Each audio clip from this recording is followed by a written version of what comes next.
Junkie Nation, look who we got, another MMA superstar. It's PFL featherweight Brendan Loughnane, all the way from Dubai. What's going on, Brendan? How are you? Hey, good to see you guys again. Means we're back to work, eh? Yeah, man. It's good to be back to work here for all of us. 2021. It's going to be a big year. Well, I can scratch off a couple questions because I follow the news and I know that the UK was under a pretty strict lockdown. So I guess my first questions were going to be, April, May, what's the deal? Have you already made your arrangements? But did you forecast that? Is that why you're in Dubai, or do you live there now, or what's going on? Do you want to hear a funny story? So I went on a bachelor party September 23rd of last year. And then, just found some good training and then just thought, you know what? I'm getting some amazing training partners out here. And next thing you know, the UK's gone into lockdown. So I thought, this is the best place for me right now. And so far, so good, gentlemen. How was the bachelor party? Fantastic. 52 Mancunians going bananas. Nice. Okay. Forget about the other stuff, right? Let's talk about the bachelor party. All right. Yeah, You stayed there. You stayed there the whole time, and you got yourself quality training. Tell me about where you train, your coaches, the gyms. So I'm at a place called TK MMA. And since I've been here, Alistair Overeem's come through, Michael Venom Page, Dan Hooker I'm training with right now. Like, it's just bodies, just loads of really good Uzbekistanians that no one's ever heard of with crazy records. It's just a wealth of extremely talented people. And I posted a picture yesterday from a wrestling class. And I'm not joking, there must have been 35, 40 people on the mat, all high-level wrestlers. It was fantastic. That's great. And just to button that up, this whole thing about the lockdown, getting out of Dubai shouldn't be a problem. Are they under a strict quarantine? Are their numbers good? And will they suffice for the United States to allow the athletes to come in from Dubai? Yeah, so Dubai is actually very normal compared to the rest of the world right now. Many people on the training mats every day. All the clubs, bars, restaurants, everything's normal. So I think I found the best place in the world to train right now, to be honest. Mm-hmm. Yeah, and I know some that might be listening might be saying, "You big dummy." There's fighters going back and forth from Abu Dhabi, so obviously Brendan can get in. But sometimes it boils down to the passport you hold and all that. That's why I just wanted to button all that up and put everyone at ease. PFL made some big announcements. Featherweight, lightweight, we got the whole complete roster here. What do you think? Did you already know the names, or were there a couple there that first time you put your eyes on? Obviously, I knew someone that were in last year are still there. Obviously, the champion Lance Havalayev still there. I knew that Jason Soares was in there. I didn't know about Diamond and Moraes. And there's still two to be announced, so that'll be interesting. But I don't know what you guys think, but it looks like a very strong lineup to me. A lot of undefeated names in there, and there's going to be a lot of tough tests for me this year, but that's what I got in the sport for. Mm-hmm. Yeah, no, it is a nice list. It's a nice list. Actually, all the weight classes added like a key free agent, and then there's a lot of promising. I don't want to call them prospects because when you're 10-0 or 14-0 or 14-1, I mean, you're pretty damn good. Now it's just a matter of, are you worthy of winning $1 million and beating 9 other guys in your division? We'll see. Let's put it into perspective. Havalayev 15-0, Jason Soares 15-0. Then you got Lance Palmer 23-3. Like, these are insane records from world-class fighters. Put any of these guys in any other organization and they will show up. Just, I think this featherweight roster here right now is not to be messed with. And I mean, it's going to be a lot of difficult times, but I mean, I've trained very hard in the off season. I've not missed a single day of training. A lot of people probably took a lot of time off, probably took a year off because there was nothing going on. I stayed consistent, stayed training hard on my skills all the way through. And I think I think everyone will get to see it come the tournament. I'm glad you got those 2 fights at the end of 2019 because you're about just over a year removed from those fights. Otherwise, it would have been a long haul for you. Oh, do you know what? I was actually just thinking about that, and I wasn't even supposed to have them fights. Like, that was just like my manager pushed for them to keep me active, and thank God that he did, or I would have been really, really far back. Yeah, give him. Who's your manager, man? That was good that he pushed that. I think a lot of fans, same thing, were in your corner, and your name picked up a lot of momentum at the end of 2019.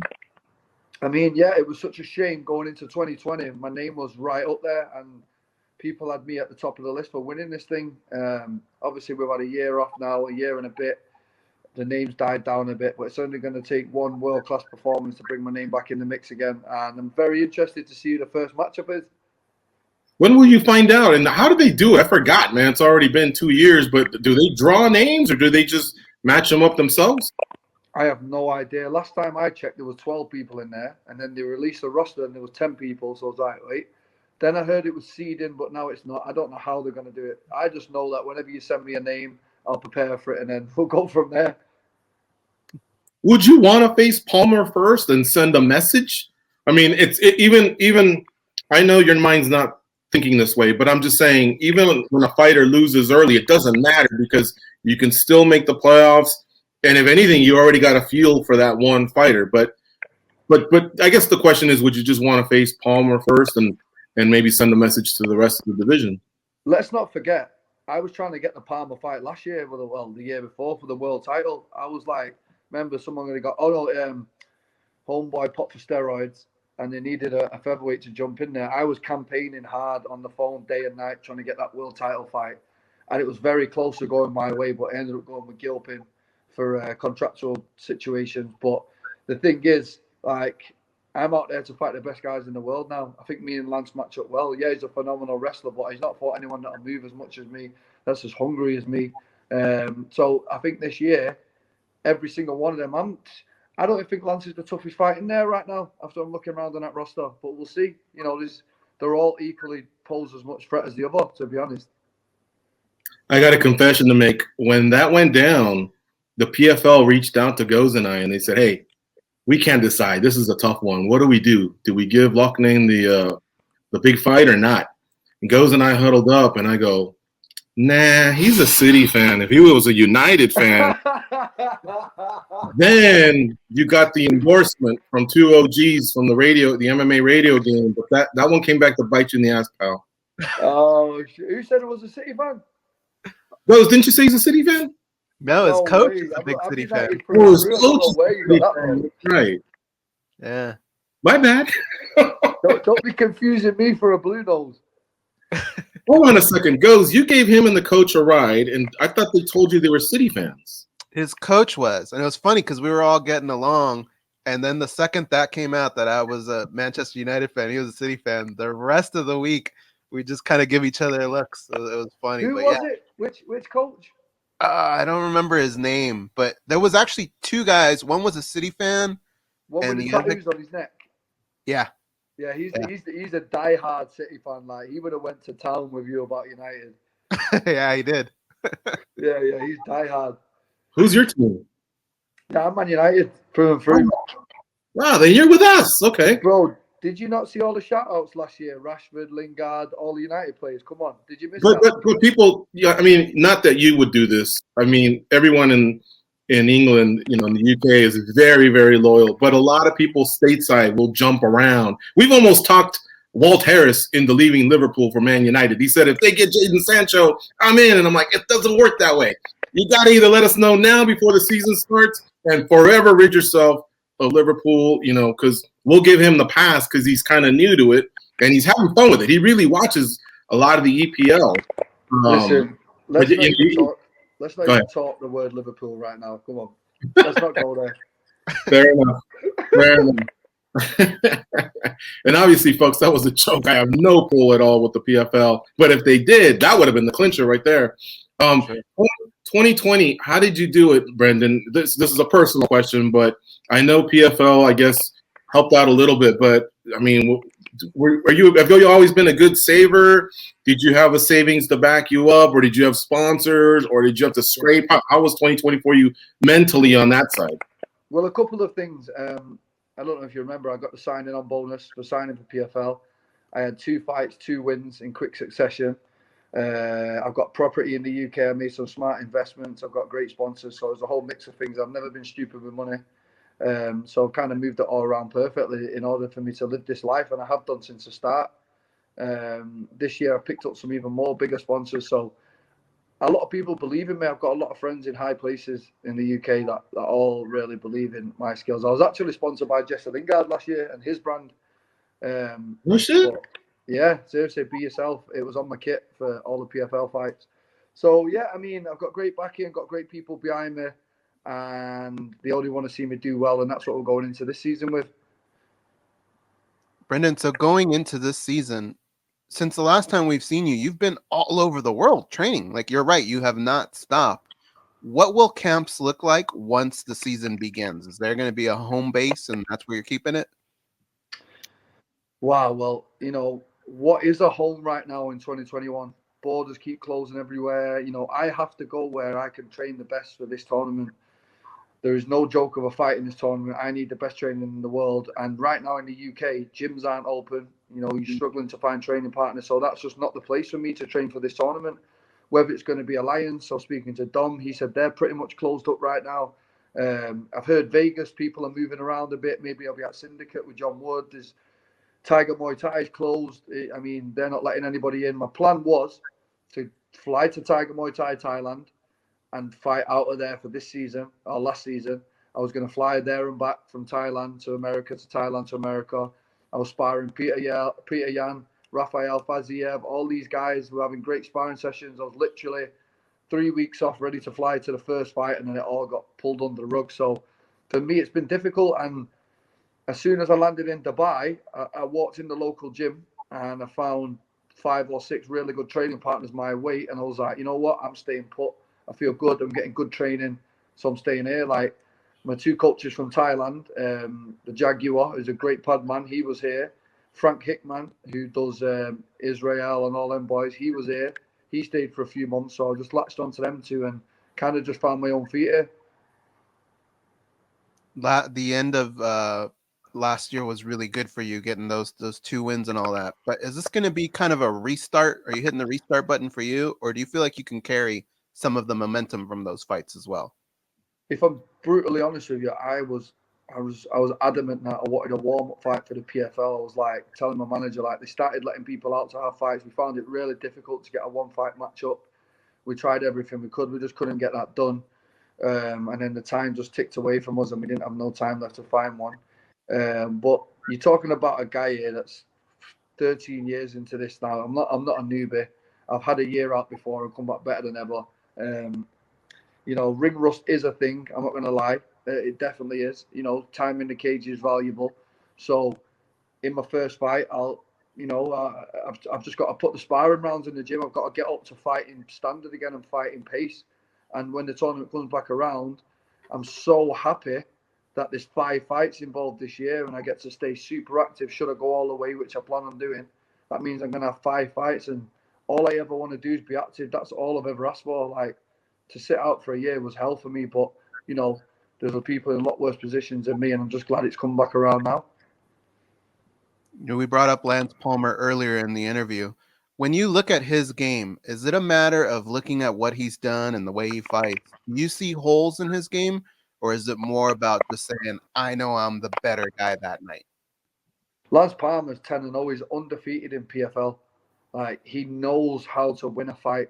But I really do think my style matches up well with his. I move, I'm up, I can wrestle. These guys don't know how well I can wrestle. You call up any of Phil Davis, Darian Caldwell, any of these wrestlers at Alliance and say, what's Brendan's wrestling like? And they'll tell you. This tournament is just littered with wrestlers that just want to hold you down. And I'm so prepared for that. I've been prepared for that for years. I lived with Iranians for 6 years in England and I was just wrestling them every day. And if you look back on my MMA career, who's really took me down? Like, I know this is a whole different level of wrestler, but it's one thing getting you down, then they've got to keep you down. And I'm like a worm on the ground. And I'm looking forward to fighting all of these wrestlers and proving how good I can wrestle. I just wanted to make a slight correction. I thought I saw Palmer lose, but if you're clarifying PFL versus WSOF, then you're right. He hasn't lost in the PFL, but I know I saw him lose a fight at least to, was it Shamer Marias or can't remember, but maybe even Andre Harrison. So he's been stopped, but it's great to hear that you're surrounding yourself with a lot of the talent out there in the Middle East. A lot of those countries produce top-notch wrestling talent for sure. So the fact that you have 30 of them lined up and having to go at you, best thing you can do. I mean, listen, striking is one thing. There's some good strikers knocking around there, but let's have it right. Lance Palmer's an out-and-out wrestler. He's going to do what he can to get you to the floor and hold you on the floor. So's Bubba Jenkins. So's Jason Soros. They're all wrestlers. I know all about these guys.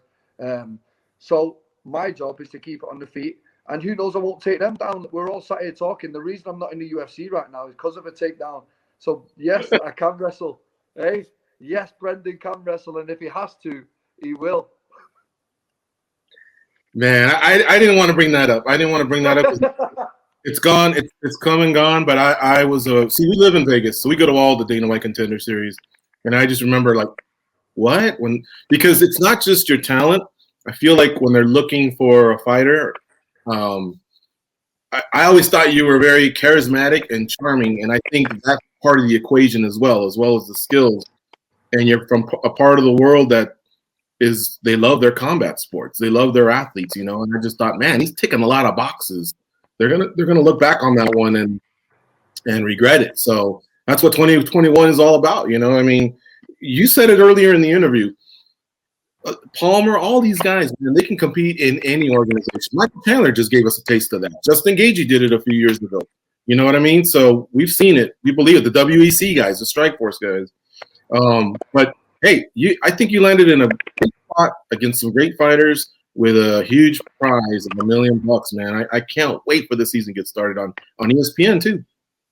I mean, and just touching on what you said, then look at the guys that left the PFL. Jesse Ronson, he got stopped in the PFL in the first round, I think. He went on to win in the UFC. Then you got that Damon the Leech. He went on to win he left the PFL, got knocked out in 10 seconds, then went to win in the UFC. Like, anyone that's comparing this and saying that this is a B League or this is like the competition's much lower, I mean, I think Palmer can give anyone a fight in the UFC. I think I can give anyone a fight in the UFC. I proved it. I mean, Bill Algio's now on a winning streak in the UFC. Like, I mean, to say that this tournament's not littered with the world's best featherweights. I'm not saying the best, but they're definitely elite fighters. And there's no easy rides in that tournament. I was literally looking at the poster when it came up and thought, wow, each one of them is going to be a barn burner, and I'm excited for it. All right, put on your forecast glasses. Who are the top two at the end of the year? Wow. Well, you know what? I can't answer that. The reason I can't answer that is because we don't even know who the 10 are yet. There's still two damn No. I'm talking about the EPL. Forget about MMA. Let's get back to the EPL. Who are the top two? Oh, my God. We're going into... No. I'm just kidding. I did mean that. I just wanted to throw you off. But yeah, I did mean that. Who's in the finals against you? Is it Palmer? Does he got the biggest target? Or do you think someone can take out Palmer? And have you envisioned yourself against someone else? How can you take Palmer out of the equation when he's never lost in PFL? Agreed. Yeah. How can you take out a guy that's been effective against every style? He's managed to find a way to win against every style. And me and him has been brewing up nicely. We've been back and forth on social media. I tried to fight him last year. I tried to get in on short notice. It didn't happen. He knows who I am. I know who he is.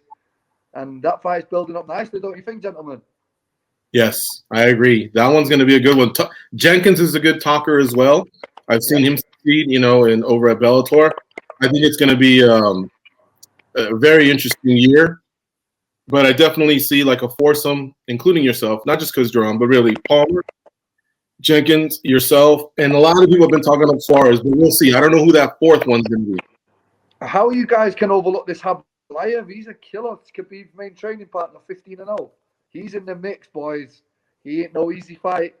There's no easy fights knocking around this tournament, I'm telling you. Yeah, no, like there are some killers there. But I don't know.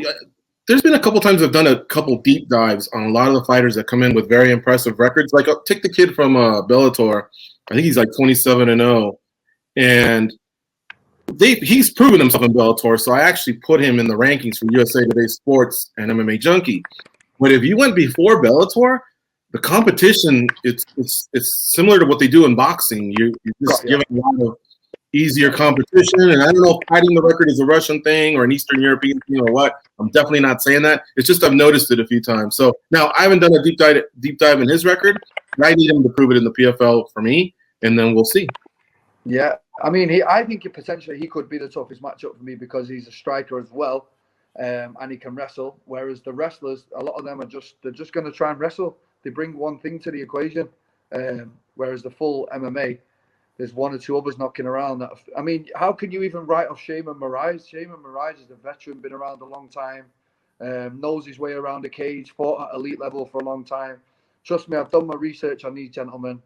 And whoever they pull my name out the hat for the first one, I will do my due diligence, as they say, and I will train my ass off. Yeah, I'm wondering who the other two are going to be. They got an opportunity to just completely spoil us MMA fans. Yeah, there's no reason why a 35, 45, 55, 70, those four, there is just a plethora of talent. Like if you look at the other websites that go 50, 100 deep, and ranking them, you'll look at number 72 and go, him? Like, wow, he's good. I mean, so for sure. Yeah, I can't wait to see. I don't know if Andre the Bull will be back or who they got in mind, but like I say, I believe that everything's going to happen here in Vegas too. I think they're creating some sort of a bubble, although that might have changed. See, for a while they were back east. But I think we're gonna be spoiled here. We're gonna get a lot of events here in Vegas. So, what is the bubble just going to be in one of the hotels or something there, and we all just stay and fight? And I think, from what I heard, one of the hotels, I think the Rio was going to house the fighters, and they have a fight dome there. So, but this is what I heard 3 months ago, and things keep changing. So you never know. I mean, I like it when they took it to New Jersey and New York and Vegas, and that's fine too. But I'm saying I'm not complaining that it all might take place in Vegas. I love Vegas. I've got some good training partners in Vegas. I've fought in Vegas many times now. So if it's Vegas, I'll drop in there. See you guys, no problem. Let's do it. And go Man U. Right now they're tied at the top, except Man City's got a couple games in hand. But it has been a fun ride, man, watching those guys play. Did you see that? 9-0 last night. 9-0. 9-0. 9-0. Crazy, yeah. All right, Brendan, thanks for the time today. We really had fun talking to you. Best of luck with your training. We'll see you in April. Thank you, guys. Take care.